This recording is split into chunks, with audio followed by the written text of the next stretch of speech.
एक थी बिल्ली, वह रोज एक अहीर के घर में जाती थी।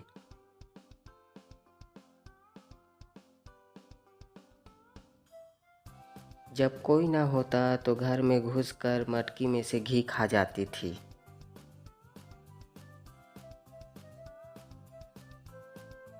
लेकिन एक अहीर ने बिल्ली को घी खाते देख लिया। वह उसे मारने के लिए दौड़ा।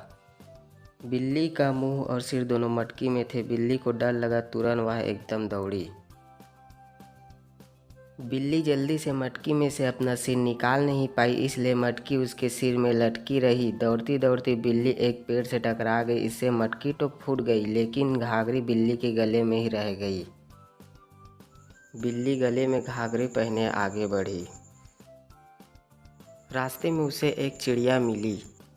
चिड़िया ने पूछा, बिल्ली बहन, ओ बिल्ली बहन, कहाँ जा रही हो? बिल्ली बोली, तीरथ करने जा रही हूँ।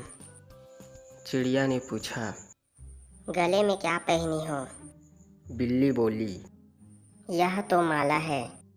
बिल्ली ने कहा, तुम भी चलो, तीरथ चलोगे तो तुम्हें पुण्य मिलेगा।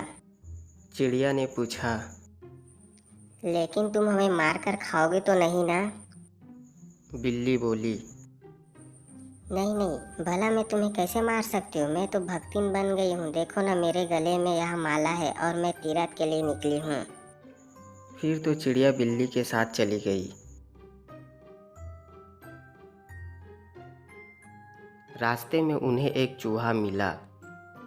उसने पूछा, बिल्ली बहन, कहाँ जा रही हो? बिल्ली बोली, तीरथ करने जा रही हूँ। चूहे ने पूछा, गले में क्या है? बिल्ली बोली, यह तो माला है। चूहे ने पूछा, मैं तुम्हारे साथ चलूं? बिल्ली बोली, चलो, जरूर चलो। तीरथ करने चलोगे तो तुम्हें भी पुण्य मिलेगा। चूहे ने पूछा, लेकिन तुम मुझे मारकर खाओगे तो नहीं? बिल्ली बोली, नहीं भैया नहीं, भला अब मैं किसी को कैसे मार सकती हूँ? मैं तो अब भक्तिन बन गई हूँ। यह देखो, मेरे गले में माला है और तीरथ करने के लिए निकली हूँ। फिर तो चूहा बिल्ली के साथ यात्रा पर चल पड़ा।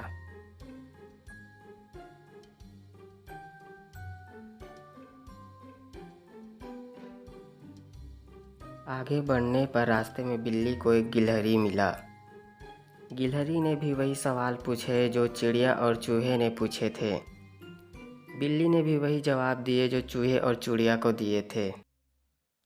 फिर क्या था, गिलहरी ने चूहे और चिड़िया को बिल्ली के साथ जाते देख वो भी बिल्ली के साथ मिल गई और सब तीर्थ यात्रा में चल पड़े। सब साथ साथ चलने लगे।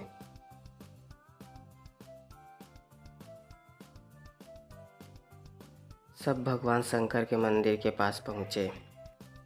शाम हो चुकी थी, इसलिए सब मंदिर में ठहर गए। रास्ते में चलते चलते बिल्ली को भूख लगी थी, लेकिन वह तो भक्तिन बन गई थी, खाती कैसी। तभी बिल्ली ने अपने सब साथियों को खा जाने की बात सोची। उसने सब साथियों से कहा, तुम सब मंदिर के अंदर सो जाओ, मैं बाहर सोऊंगी और पहरा दूंगी। सभी लोग मंदिर के अंदर चले गए। बिल्ली ने सोचा जब सब सो जाएंगे तो उनको खा डालूंगी। आधी रात हुई। बिल्ली को लगा कि अब तो सब सो गए होंगे। वह धीमे पैरों से मंदिर के अंदर गई।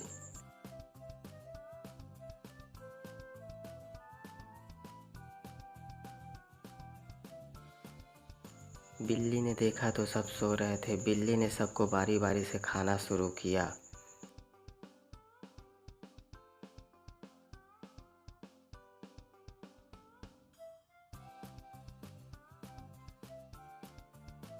इस तरह बिल्ली का भूख शांत हुआ और तीर्थ यात्रा भी सफल हुआ।